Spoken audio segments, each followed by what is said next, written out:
तो hello guys, I am back with a new video. और आज की वीडियो में हम बात करेंगे एक ऐसी मूवी के टीजर के बारे में जो कि जिस एक्टर की मूवी जब भी आती है सिनेमा में तो बहुत चाल मचा देती है। तो हाँ, मैं बात कर रहा हूँ एक डायनासोर की। अगर इससे भी नहीं समझे तो हाँ, प्रभास की बात कर रहा हूँ। हाँ, तो अब बात करते हैं उसी की एक नई मूवी जिसका नाम है राजा साहब, एक हॉरर कॉमेडी यूनिवर्स में जाते हुए। और मूवी ने खुद ही क्लेम किया है कि वो इंडियन सिनेमा की सबसे बड़ी हॉरर कॉमेडी होने वाली है।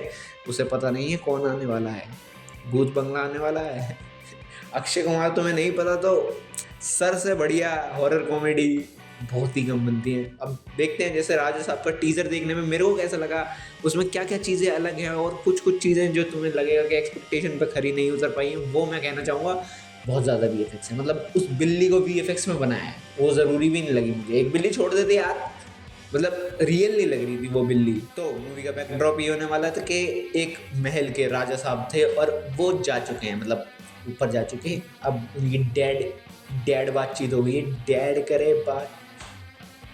तो हाँ, वो हो चुके हैं डेड, आरआईपी राजा साहब को। बट वो चाहते थे कि उनका खजाना हमेशा उनका रहे, तो वो उस महल में भटक रहे हैं अपनी मौत के बाद भी, और अब वो किसी और के अंदर आ गए हैं। तो हाँ, जो राजा साहब है उन्हीं की फैमिली में जो अभी प्रेजेंट लोग हैं उनमें से एक है संजय दत्त, ऐसा मेरे को लग रहा है, क्योंकि सेम टैटूज या ये भी हो सकता है कि उनकी आत्मा आ गई है संजय दत्त में, क्योंकि उन्हीं का पोता या परपोता होगा वो। और मूवी में जो दिखाया है बेटा भी हो सकता है। हाँ, तो मूवी में सीधा साफ दिखाया कि रोमांटिक चलेगा मामला, क्योंकि प्रभास के पास होंगी दो हीरोइन, एक मोहन, नाम याद नहीं आ रहा, बट हाँ वो अभी आई थी युद्रा में। और मतलब कितनी किस्मत खराब हो सकती है इंसान की कि साउथ में सब बढ़िया चल रहा है, बहुत बढ़िया मूवीज चल रही हैं। मास्टर मूवी बनाई, मजे से चली, और जैसे ही बॉलीवुड में आई ऐसी मूवी में लिखे टाटा बाई। तो अब बात करते हैं राजा साहब। राजा साहब की स्टोरी बेसिक ये है कि एक जो महल है जिसमें राजा साहब रहा करते थे, अपने खजाने की बहुत चिंता करते हैं अभी भी मरने के बाद भी, और उसको चाहते हैं कि कोई और यूज़ ना करे। और तुम्हें पता है कि आजकल की फैमिलीज कैसी होंगी, तो वो खजाने को चुराना चाहती होंगी, जो कि राजा साहब को पसंद नहीं होगा।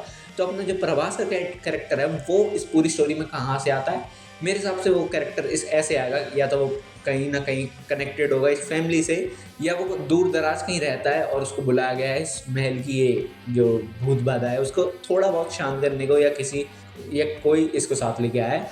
और इसी मूवी में दो कैरेक्टर्स, दो हीरोइन हैं, एक नन बनी हुई है, उनके सामने प्रभास जाके कन्फेस करता है। वो पूछती है कि तुमने क्या सीन करा, तो वो कहता है मैं तो कुछ सीन नहीं करा, मैं तो बहुत अच्छे से बस शाहरुख खान जैसे प्यार कर रहा था। वाह। और एक हिक्की वाला सीन भी दिखाया है मोहन के साथ। तो हाँ, मुझे नाम याद नहीं है तो मैं मोहन ही बोलूँगा। मोहन के यहाँ पर एक दी है, वो देख के थोड़ा बुरा सा लगा कि वाई वाई प्रभास ऐसा स्ट्रॉन्ग वाला नहीं, थोड़ा वाला। हाँ, तो हाँ, मूवी का टीजर से इतना ही समझ आता है, शुरुआत में बहुत ज़्यादा फास्ट ट्रांजिशन है। और जो मेरे को सबसे ज़्यादा कमी लग रही है वो ऐसा होगा कि जो हॉरर पार्ट ना, एकदम से वो जो गूज बम्स देने की कोशिश की गई है एक सीन में, जो जेल जैसी दीवारें होती हैं और एकदम से वहाँ खोपड़ी आ जाती है एक आंटी की, एक बुढ़िया की, वो मुझे समझ नहीं आई। मतलब जो एकदम से लगना चाहिए था ना झटका, क्या हुआ, ऐसा ऐसा नहीं। मतलब नॉर्मल ट्रेलर देख रहा हूँ, चल रहा है। और उसके बाद जब वो डायलॉग है कि नाना ने तो नानी याद दिला दी, वो वाला, तो ठीक है, देखते हैं। मतलब अगर जोक्स लैंड नहीं करे ना तो हॉरर कॉमेडी का बिल्कुल काम खराब होने वाला है, क्योंकि हॉरर तो दिख नहीं रहा। बट हाँ, कोई आ रहा है जो बचा सकता है, ब्रह्मानंदन, हाँ वो आ रहे हैं। मतलब तुम्हें पता है वो कैरेक्टर जहाँ आएगा, इतना सा भी रोल दोगे ना बंदे को, इतना सा भी मजे हैं। क्योंकि साउथ की मूवीज जितनी देख रखी हूँ उसमें ये तो क्लियर है कि ब्रह्मानंदन सर आ रहे हैं तो वो गजब भी करके जाएंगे। तुम्हें वैसे पता नहीं होगा, Guinness world of book records है उनके नाम पे, क्योंकि बहुत ज़्यादा मूवीज़ कर रखी हैं उन्होंने 1000 पार आई गेस, या बहुत ज़्यादा, पता नहीं है, मेरे को याद नहीं है, बट हाँ 1000 पार तो है।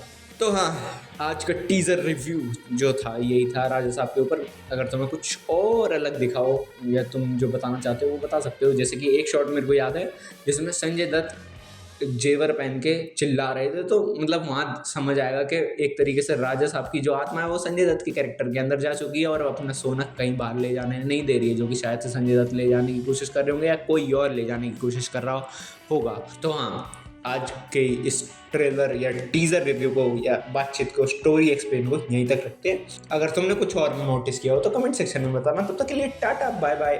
और ओरिजिनल ओल्ड बॉय का रिव्यू यहाँ है। और अगर कुछ नया जो मैंने बनाया वो देखना है वो तुम्हें इस तरफ मिल जाएगा। तो हाँ, मिलता हूँ मैं अगली वीडियो में ये शॉर्ट फिल्म में।